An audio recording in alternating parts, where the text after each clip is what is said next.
ಜಮೀನು ವಿಚಾರವಾಗಿ ಕಾನೂನು ಹೋರಾಟ ಮಾಡ್ತೀವಿ ಅಂತ ಹೇಳಿದ್ರಿ. ಸೊ ಯಾವ ರೀತಿ ಅದನ್ನು ಪ್ರೋಸೆಸ್? ಈಗ ಜಮೀನು ವಿಚಾರವಾಗಿ ಅಣ್ಣ ನಾನೊಂದು ಮಾತು ಹೇಳ್ತೇನೆ. ನಿನ್ನೆ first time, for the very first time ಎಲ್ಲ ನಾನು ದಾಖಲಾತಿಗಳನ್ನ ಕಲೆ ಹಾಕಿ 3-4 ಗಂಟೆಗಳ ಕಾಲ ಸುದೀರ್ಘವಾಗಿ ಕಣ್ಣಾರೆ ನೋಡಿದ್ದೀನಿ. ಒಂದು ಮಾತು ನಾನು ಮೇಲ್ನೋಟಕ್ಕೆ ಕೇಳ್ತೀನಿ, ಯಾಕೆಂದರೆ ನಾನು ಇದ್ರ ಬಗ್ಗೆನೇ ವಿಶೇಷವಾಗಿ ಒಂದು ಪ್ರೆಸ್ ಮೀಟ್ ಮಾಡಬೇಕು ಅಂತಕ್ಕಂಥ ತೀರ್ಮಾನ ಮಾಡಿದ್ದೀನಿ. ಇವತ್ತು ಕೋರ್ಟಲ್ಲಿದೆ, ಸ್ಟೇ ಬರೋವರೆಗೂ ನಾನು ಒಂದು ವರ್ಡ್ ಮಾತಾಡಬಾರ್ದು ಅಂತಕ್ಕಂಥ ನಿರ್ಧಾರ ಮಾಡಿದ್ದೀನಿ. ಆದರೂ ಕೂಡ ಒಂದು ಮಾತು ಹೇಳ್ತೇನೆ, ಏನು 46 ಎಕರೆ ಜಮೀನು ಸನ್ಮಾನ್ಯ ಕುಮಾರಣ್ಣವರು ಅಂದು 85, 86, 87, 88 ಆ ಇಸ್ವಿನಲ್ಲಿ ರೈತರಿಂದ ಖರೀದಿ ಮಾಡಿರ್ತಕ್ಕಂಥ ಜಮೀನದು. ಅದರಲ್ಲಿ survey number 7, survey number 8, survey number 9 ಇವು ಪಿ ನಂಬರ್ ಜಮೀನುಗಳು, ಅಂದರೆ ಪೋಡಿ ಆಗದೆ ಇರತಕ್ಕಂಥ ಜಮೀನು ಪೆಂಡಿಂಗು. ಇದನ್ನು ಅವತ್ತು ತಗೊಳ್ಳಿಕ್ಕೆ ಅವಕಾಶ ಇತ್ತು, 15 ವರ್ಷದ ಹಿಂದೆವರೆಗೂ ಅವಕಾಶ ಇತ್ತು ಪಿ ನಂಬರ್ ಜಮೀನು ಖರೀದಿ ಮಾಡಲಿಕ್ಕೆ.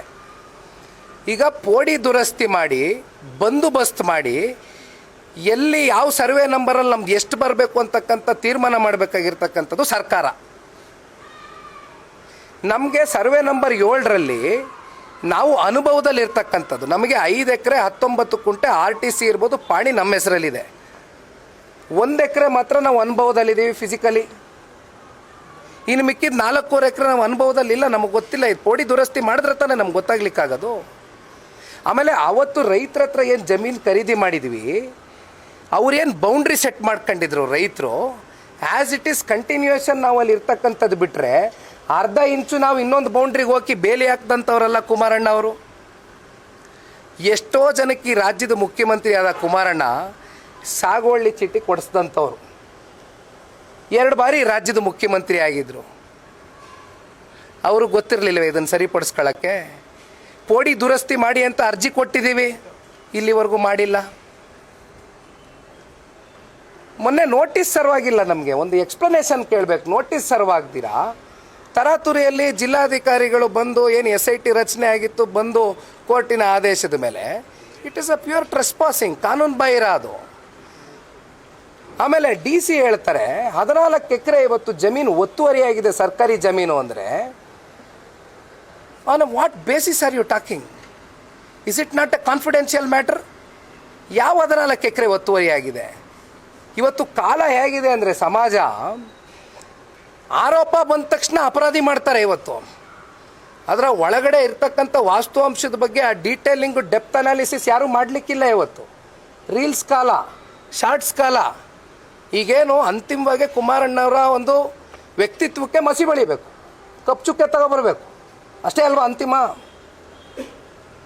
ಇದರಿಂದ ಯಾರ್ಯಾರಿದ್ದಾರೆ, ಏನೇನಿದೆ ಅಂತಕ್ಕಂಥದ್ದು ಇವತ್ತು ನಾನು ಚರ್ಚೆ ಮಾಡಲ್ಲ. ಎಲ್ಲವೂ ಕೂಡ ಸರ್ವೆ ಮ್ಯಾಪ್ ರೆಡಿ ಆಗಿದೆ. ನಿನ್ನೆ ಫಸ್ಟ್ ಟೈಮ್ ಇವ್ರು ಬಂದು ಇವೆಲ್ಲ ಏನು ಮಾಡ್ಕೊಂಡು ಹೋದ್ರಲ್ಲ ಸರ್ಕಾರದವರು, ಪಾಪ ರೆಡ್ ಫ್ಲ್ಯಾಗ್ ಇಟ್ಟು ಹೋದ್ರಲ್ಲ, ಫಸ್ಟ್ ಟೈಮ್ ಟೋಟಲ್ ಸ್ಟೇಷನ್ ಮಾಡಿಸಿದ್ದೀನಿ. ಸಂಪೂರ್ಣ ಮಾಹಿತಿ ಕೊಡ್ತೀನಿ, ಎಲ್ಲೆಲ್ಲಿ ಏನೇನಿದೆ ಇಂಚ್ ಮಾಹಿತಿ ಕೊಡ್ತೀನಿ. Everything I will speak. But press meet ಕರಿತೀನಿ ಇದಕ್ಕೋಸ್ಕರನೇ. ಬಟ್ ಸ್ಟೇಗೆ ಹಾಕಿದ್ದೀವಿ, ಅದ ನಂತರ ನಾನು ಮಾತಾಡ್ತೀನಿ.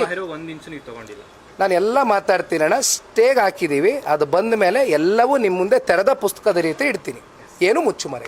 ಕರ್ನಾಟಕ ಬಂದಿದೆ, ಕನ್ನಡ ಸಂಘಟನೆಗಳು ಬಂದ್ಗೆ ಕರೆಯನ್ನು ಕೊಟ್ಟಿದ್ದಾರೆ. ಸೊ ಈ ಸಂದರ್ಭದಲ್ಲಿ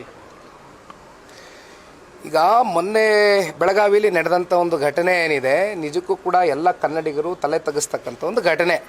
ನಾವು ತಲೆ ತಗ್ಗಿಸ್ತಕ್ಕಂಥದ್ದು ತಲೆ ತಗ್ಗಿಸ್ತಕ್ಕಂಥದ್ದಕ್ಕೆ ಮಾಡಿದ್ದಾರೆ, ವಾತಾವರಣ ಸೃಷ್ಟಿ ಮಾಡಿದ್ದಾರೆ ಇವತ್ತು. ಆದರೆ ಒಂದು ಹೇಳ್ತೇನೆ, ಕನ್ನಡಿಗರು ಅತ್ಯಂತ ಸ್ವಾಭಿಮಾನಿಗಳು. ಸ್ವಾಭಿಮಾನ ಕೆರಳಿದಾಗ ನಾವು ಯಾವ ಹಂತಕ್ಕೆ ಬೇಕಾದರೂ ಹೋಗಿ ಆ ಸ್ವಾಭಿಮಾನ ಉಳಿಸ್ಕೊಳ್ತಕ್ಕಂಥದ್ದು ಕೂಡ ನಮಗೆ ಗೊತ್ತಿದೆ. ಹಾಗಾಗಿ ಇವತ್ತು ಕನ್ನಡ ಪರ ಸಂಘಟನೆಗಳು ಇವತ್ತೇನು ಬಂದನ್ನು ಕರೆದಿದ್ದಾರೆ. ಇವತ್ತು ಅವರ ಕೆಲಸವನ್ನು ಅವ್ರು ಮಾಡ್ತಾ ಇದ್ದಾರೆ. ಸರ್ಕಾರಕ್ಕೆ ಒಂದು ಎಚ್ಚರಿಕೆ ಕೊಡಬೇಕು, ಕೊಡ್ತಾ ಇದ್ದಾರೆ. ಅದಕ್ಕೆ ನಮ್ಮ ಸಹಮತ ಇದೆ. Thank you.